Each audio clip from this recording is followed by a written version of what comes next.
Hey everyone, welcome to episode 312 of the All Dolphins podcast. I am joined today again by one of my regular guests, Chris Perkins from the South Florida Sun-Sentinel. Perk, how are you, my man? I'm doing good. I got the headphones today because I'm at my sister's place in San Antonio, and believe it or not, there are people here who don't want to hear this podcast, Poop. So I'm going in silence here. Or we could switch gears and talk about Victor Wembanyama's great rookie season and how the Spurs' outlook is looking very good for the future. That's right. Hey, Pop is sticking around, baby. At 75, he said, "I saw David Robinson, I saw Tim Duncan, now I got Wemby. I'm staying." Smart man. Okay, you know what? We'll stick to the Dolphins today. We're going to be continuing our outlook by position heading into training camp today. We're going to discuss the quarterbacks, the ever popular position. That's never a topic of conversation around the Dolphins. We'll also throw in the running backs as well. We're going to do a number of these series before the start of training camp. With the reporting date is Tuesday, July 23rd. We will also start off, as we always do, with a quick history lesson. Today's episode 312. Therefore, we will be examining the 2012 season, which started with the hiring of Joe Philbin as head coach to replace Tony Sperano, who had been replaced by interim head coach Todd Bowles at the end of the 2011 season. Let's just say Joe Philbin was an interesting hire, to be very polite, considering that while he had been the OC with the Green Bay Packers, he wasn't the one calling plays. That was Mike McCarthy's role. And I don't know that he certainly would not qualify as a flashy hire, would he, Perk? No. Joe Philbin was a very workmanlike hire, a guy who wasn't really what you would consider a stereotypical NFL coach, right? From the aggressive stand, he was a very quiet, kind of polite type of a guy. Yes, he was. And yeah, he was more like bookwormish than he was like a rah-rah guy. Right. And this was also the summer where the Dolphins were featured as a team on Hard Knocks. The Dolphins had they had the 8th overall pick in that 2012 draft. They selected Ryan Tannehill, a quarterback from Texas A&M, who, you may not be aware of this at the time they told us this, had played wide receiver first at Texas A&M. I joke because it's one of those. Really. And this was one of those. I actually was. My sole role covering the Dolphins at the time was Dolphin Digest. This was a Thursday night. Normally, I would have been at the draft headquarters, but I also had my side gig as South Florida correspondent for NHL.com, and this was Game 7 of the Panthers' first-round playoff series against the New Jersey Devils. So I was covering that instead. And much to my chagrin, when the selection of Ryan Tannehill was made, I was like, well, what are they? What? No, I didn't like it at the time. Never liked it all along. And this was a game the Panthers lost in double overtime. Heartbreaking, but hey, they made it up there. They're Stanley Cup champions now. That 2012 season, David Garrard was going to be the starting quarterback. I think all of us who cover the team would be in agreement on that until he sustained I believe it was some sort of a backyard incident that blew up his knee. And then it became a choice between Ryan Tannehill and Matt Moore. Dolphins chose to go with Ryan Tannehill. Ups and downs as a rookie, nothing particularly overwhelming. The Dolphins wound up being 7-9.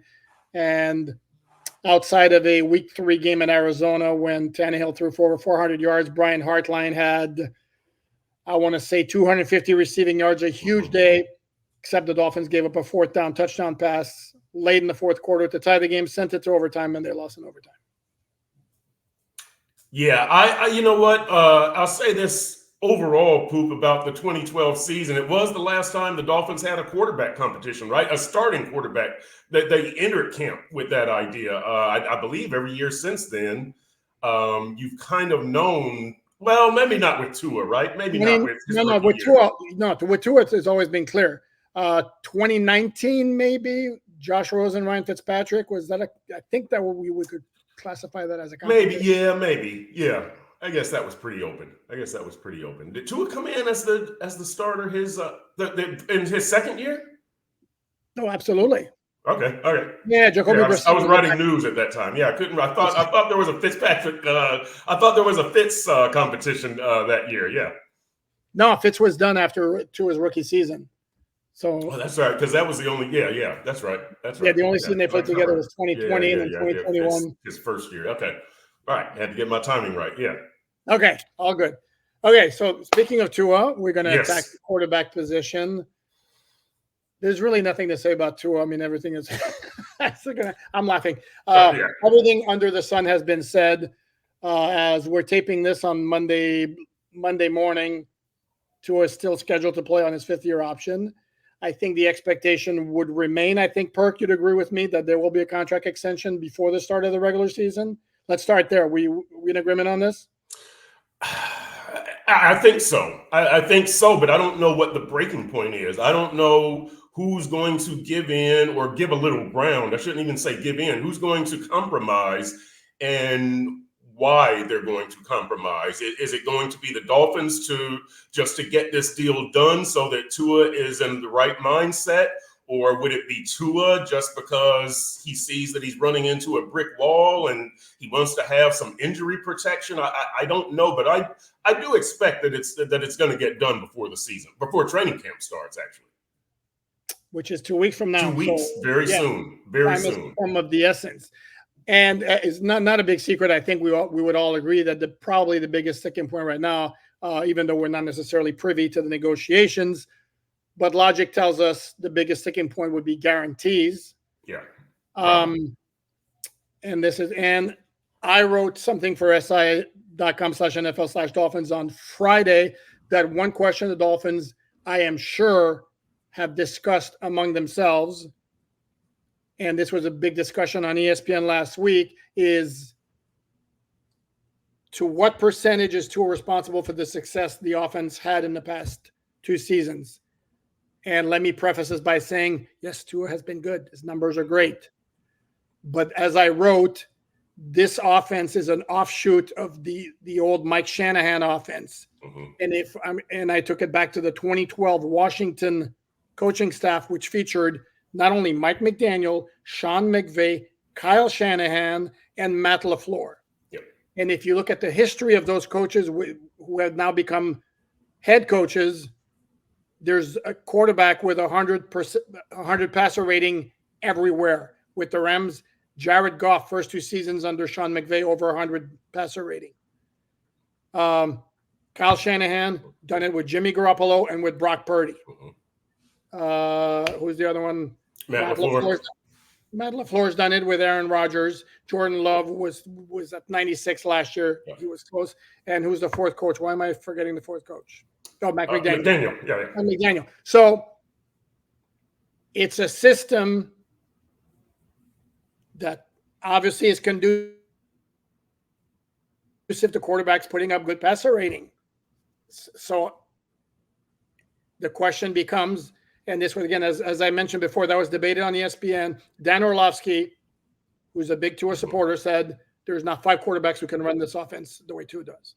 Brian Hoyer, a longtime NFL quarterback, kind of suggested Tua, quote unquote, hates to say it, but Tua's kind of a system quarterback, and you have to wonder how many quarterbacks could do it.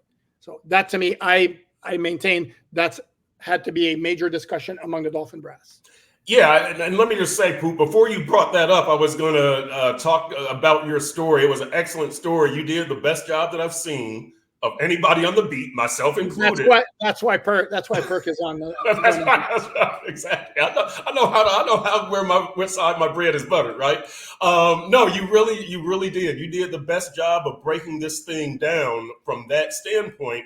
And look, I'll take this from kind of another standpoint of the same argument, is that I kind of have this fear with Mike McDaniel and Tua that we were talking about the 2012 season, and Joe Philbin came in, and I worked with Aaron Rodgers. I can take Ryan Tannehill to the next level. And then Adam Gase comes in. I worked with Peyton Manning. I can take Ryan Tannehill to the next level. And now we hear Mike McDaniel, I can take Tua to the next level. I'm of the opinion that Ryan Tannehill was a good NFL starter, but you didn't need to base the offense around him. This needed to be a running game defense team and have him make plays when necessary. Tua is a better quarterback than Ryan Tannehill. We'll all agree on that. But yes, I do kind of worry about the I can take Tua to the next level thing being such a heavy focal point. When, look, they did get a tight end. They did get a number 3 receiver, OBJ, right? And so they got another running back. So there's indication that they will kind of spread this offense out, and maybe, hopefully, it's not so Tyreek dependent. But I see I can take Tua to the next level thing as being more predominant than it should be. I would favor I can take this team to the next level. And again, we see signs of that with the Anthony Weaver hire. We saw the Fangio hire last year. So that showed that the defense is not going to be neglected. But I just worry about what the next level for Tua is, how high he can go. And perhaps that's come up with the Dolphins in the contract talks. Correct. And because I need to say this again, because I know it's coming, this is not an anti-Tua stance. Correct. It's a pro-Dolphins, pro-Mike McDaniel scheme stance. Right. Okay. And the other part and I'm going to get in trouble for saying this, but I'm going to say it anyway, because that's what I do. I like that. You see, well, Tua has all the leverage because if he's not playing, then the Dolphins fall apart completely. Mm-hmm. And this is where I have said, first of all, maybe they do. But to say it categorically like it's a fact, we don't know. You're going to tell me we know what Mike White can do with this offense based on 6 pass attempts last year? Really, all of them in garbage time? Are we really going to make that determination? And then if you're going to go back, well, look what he did with the Jets. Well, with the Jets, he also had some really good performances. He had some ones that weren't very good. He had some where he was completely battered behind what was a crappy offensive line without the benefit of the quick passing game that the Dolphins employ, which helps to avoid or minimize the effects of what may be a subpar pass protecting offensive line. However you want to sit on the offensive line and just how good or bad it is, and we'll discuss the offensive line in a future episode. But this offense has built-in mechanisms to minimize, again, the pressure on the offensive line to pass protect. And I see, like, for those fans who are so quick to point out, like, well, Tua gets rid of the ball, like, really, really fast. Well, a lot of those are, like, one step back, quick throw. Mm-hmm. And then you do enough of those, that brings down the average time that Tua has to throw. Because if you look at pressure percentage, and I did, and for some reason I don't remember, and I'm remiss in not having done my homework and bringing it to the table here, or bring it to the show. There's no table. Pet peeve of mine, bring to the table. Don't ever want to see that in copy. Anybody who writes for my site, never. There's no table. Anyway, I think the numbers in terms of the pressure percentage for Tua was not necessarily among the highest in the NFL. Mm-hmm. And part of that, again, is Mike White did not have that benefit when he was with the Jets. And he also didn't have the skill position players around him when he took over in 2022 for the Jets. Breece Hall was already on IR. Mm-hmm. That was the dynamic running back that they had. And they had one stud wide receiver in Garrett Wilson, no tight end, and a second wide receiver who was meh. So we don't know. So again, this idea, and there's another podcaster around, a fan podcaster who I have nothing but respect for, who said on a podcast on which I appeared, the Dolphins drop five more games if Mike White's a quarterback instead of Tua. And I can't help but go, how do we know? Yeah. And look, I'll say this about Tua. I think after 4 years, you kind of know what a quarterback is. There's still room for growth and improvement, but you kind of know what the quarterback is. And so, I hope that the Dolphins are at that level. And it seems like the Dolphins are in a front office way, right? In a corporate way. The Mike McDaniel thought is different. He's the coach. He's got the scheme, blah, blah, blah. That's different. But it does appear that perhaps from the front office organizational contract situation, that they're wondering how much better is this guy going to get, and how do we want to pay him X amount of dollars based on what we think his performance ceiling is? I think actually that they are. I think that might be a sticking point here, that, here's what we think his ceiling is, and here's what we're going to pay him, and whether the pay is the AAV, average annual value, whether it's fully guaranteed money, whatever. I think there's a disagreement there on, because I think that Tua, when he says the market is the market, kind of pay me for what I've done, which is leading you to 2 straight playoff victories, number 1 in passer rating, number 1 in passing yards, and assume that I'm going to keep going up. And so pay me based on that. And the Dolphins are kind of going, hell, reality is your ceiling is not that much higher than it is right now. And so to me, after 4 years, you kind of know with a quarterback.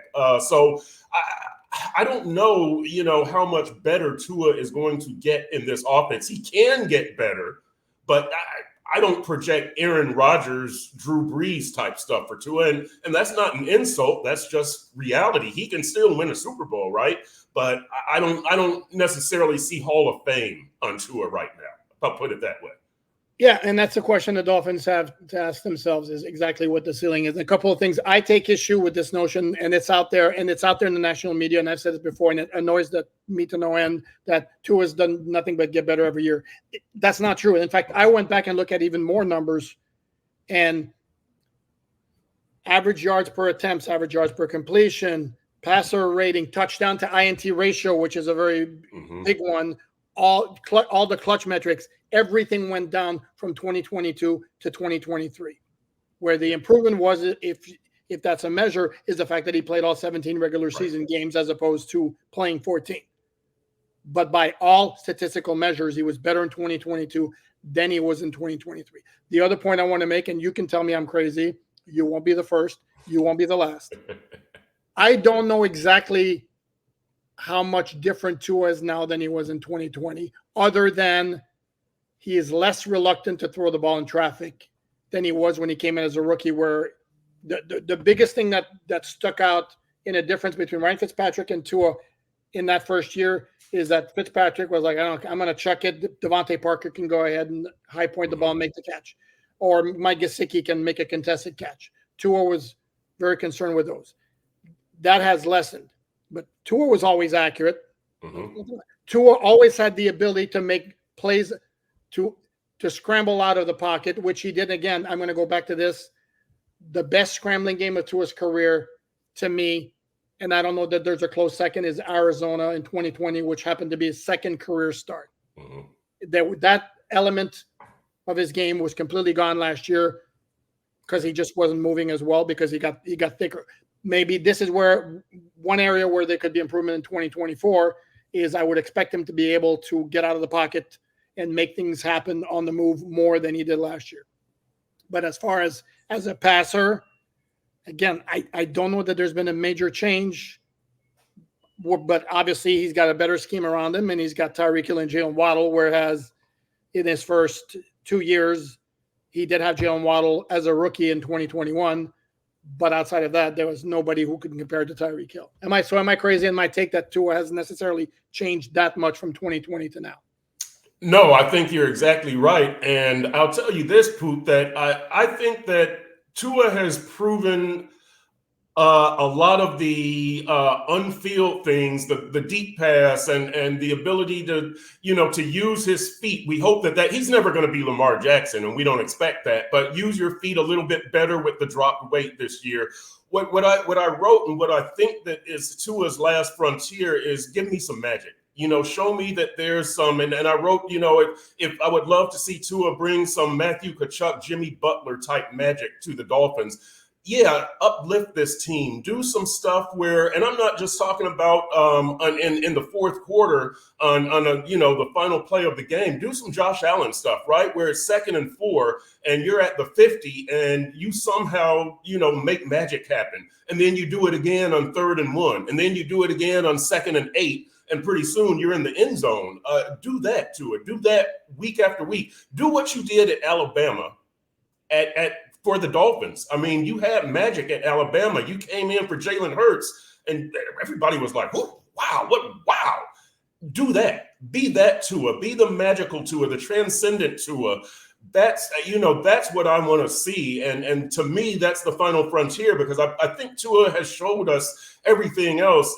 Tua, if you give Tua weapons, he's going to exploit them, right? He did it at Alabama. He's done it with the Dolphins. But Tua, show me on your own that you've got some magic, that you can make plays off script, that you can make plays we don't expect, that you can uplift this franchise and make everybody believe, give the opponent a little bit of fear. And I said, look, Tyreek Hill has that magic, right? Jalen Ramsey has that magic.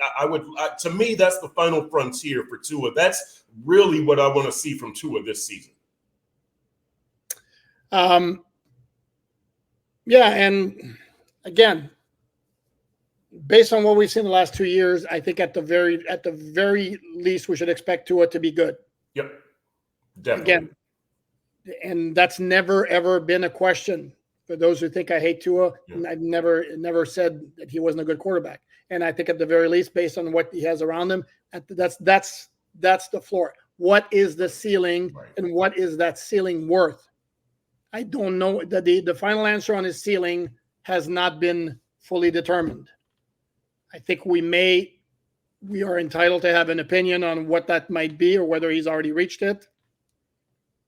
But this is why, to me, I keep the option open, collect more data, have him play on the 5th-year option. I get it. He's not going to like it. I get it. If he completely balls out, his contract's going to be higher next year. But to me, that's small price to pay to erase whatever doubts are remaining. Yeah, and listen, if Tua balls out this year, I'm happy to pay him. If he leads the Dolphins to the AFC Championship, yeah, I'm happy to pay for that performance. But I just don't know about an average annual value of $50 million or whatever for a quarterback who has one playoff victory after 3 seasons with this much talent and a whole system working for him, a system that was designed for him. I need to see more. That's the bottom line. I need to see more from Tua. Tua is a legit Pro Bowl quarterback, but I need to see more when you're talking about huge guaranteed money, because I'm not sure that he's been responsible for that much of the Dolphins' success. Since Perk said that, I am going to counter by saying I don't disagree with him. And also, I think Perk and I would agree, and you can tell me I'm wrong, that we're not necessarily placing the blame, because you mentioned the lack of a playoff win. And to me, I don't know if so much that. I'd be okay had the Dolphins lost at Kansas City last January, had their offense been competitive. Their offense was completely over. And I get it. It was stupidly cold. The NFL very possibly should have moved the game or postponed the game or whatever, even though the forecast was the same for the entire weekend. And I get that there were some injuries on offense, even though most of the guys played. And if the guy's playing, I think the excuse of you got guys injured doesn't hold as much water as if the guys are actually missing. But that was the issue. The Buffalo game was another issue. And the Buffalo game may be more valid because there were guys who actually were out in that game. But again, this was a game where the defense, which was much more crippled with injuries than the offense was, basically set it up for you. You're leading 14-7 heading into the 4th quarter. And then the offense can't do anything.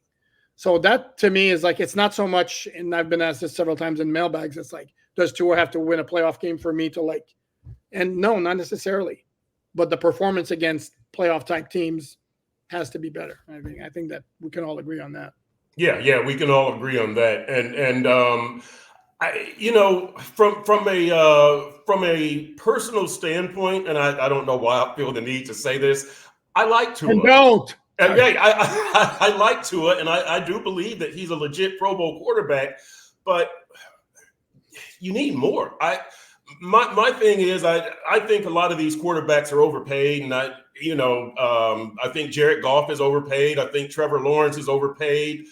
It's hard to put the toothpaste back in the tube. But if I'm the Dolphins, I'm not going to pay somebody X amount of money just because somebody else paid their guy X amount of money. And the Tua's the market is the market statement.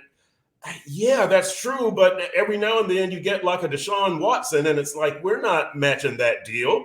And so that's kind of, I think the Dolphins, much to a much lesser extent, are looking at Jared Goff and Trevor Lawrence and saying, yeah, we're not matching that deal. That it doesn't really align with how we see things. And so I think that's where we are, and who compromises and why, like I said, I don't know, but I do think a deal is going to get done. I would make Tua play this year on his 5th-year option, but well, that's going to happen anyway. I say that, but the contract extension, I would wait until after the season. That's really what I mean. No, and this is, for lack of a better way of putting it, this is where we can say, well, just because the Lions and Jaguars were stupid doesn't mean that we have to be stupid. And I'm kind of on the fence a little bit with Trevor Lawrence, because I see, to me, he's still an unknown quantity in terms of his NFL ceiling. The Jared Goff, to me, was like, I don't get it. If we're going to talk about Tua benefiting from ideal circumstances around him, and Jared Goff's holy crap. You want to talk about an offense with personnel that sets up a quarterback for success. That's your team right there. How many quarterbacks could do when that offense what Jared Goff did last year? I think a lot. So I didn't get that one at all.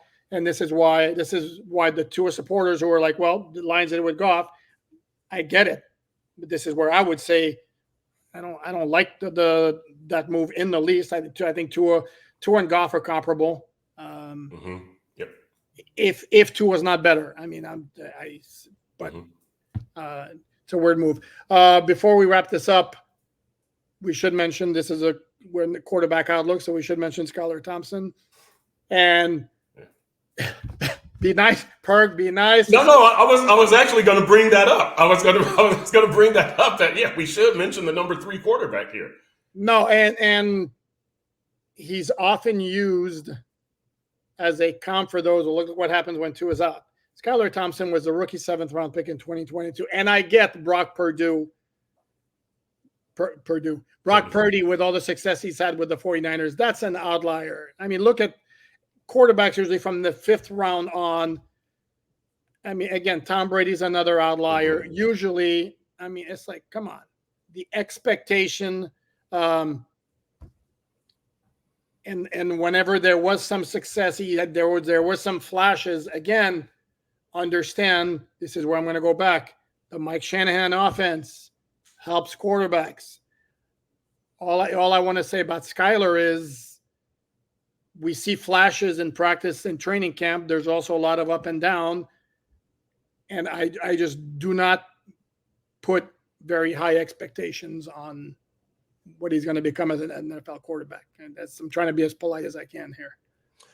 I don't know how the Dolphins view that number 3 quarterback spot. Is it developmental? Is it if we like you, we'll keep you around? So I don't know what they have in mind for Skylar. Skylar has played a little bit. We've seen that, obviously. You can say whatever you want about his performance. He hasn't had a whole lot of preparation. But that's, with any backup, that's your job, right? You're going to be thrown in the fire most times. Sometimes you'll have the whole week to prepare, but quite often there's going to be a game or games where you're just thrown in there. I think Skylar has done okay considering he was a rookie when he was initially thrown in. Last year, he didn't really get a chance to do much, but, do the Dolphins, is he a favorite of Mike McDaniel or Darrell Bevell, the quarterback coach, or Frank Smith, the offensive coordinator, or is that why he's around because they like him, they like the way he approaches the game, they like the way he studies, or is it on his potential that we think that he's a potentially 5-year NFL number 2 quarterback, and I don't know how they. So I think if he is just somebody's favorite, you should probably look at getting another number 3 in the name of enhancing your entire team. But if you think he has the potential to be a number 2 in the NFL, go for it. Keep him around. I just don't know what the read is on Skylar right now. From the organizational standpoint, and why he's the number 3 without much backup. Gavin Hardison being the camp arm, the kid from UTEP who I believe had Tommy John surgery, right? He did. Yeah. But let's understand, there is my prediction is, and I've had some fans suggest that there'd be a battle for the number 2 spot. I would be floored, flabbergasted, flummoxed, whatever word you want to use, if Mike White's not the number 2 quarterback. That's number one. Then number 2, Skylar Thompson was kept on the 53 last year because the rule last year was that in order to dress as the emergency third quarterback, you had to be on the 53. That rule has been changed to now that emergency third quarterback does not have to be on the 53, can be on the practice squad and can be elevated all 17 games if you want. So there's no need to keep a roster spot open for Skylar. And I'd say it's probably less than 50-50. He will make the 50. Yeah. 53. I agree. And okay. With the rule change, he shouldn't be there. Yeah. Correct. Okay. Yep. We agree. On that note, if you liked what you heard, please like, subscribe, and we will do it again. Thanks again, Perk. Take care, everyone.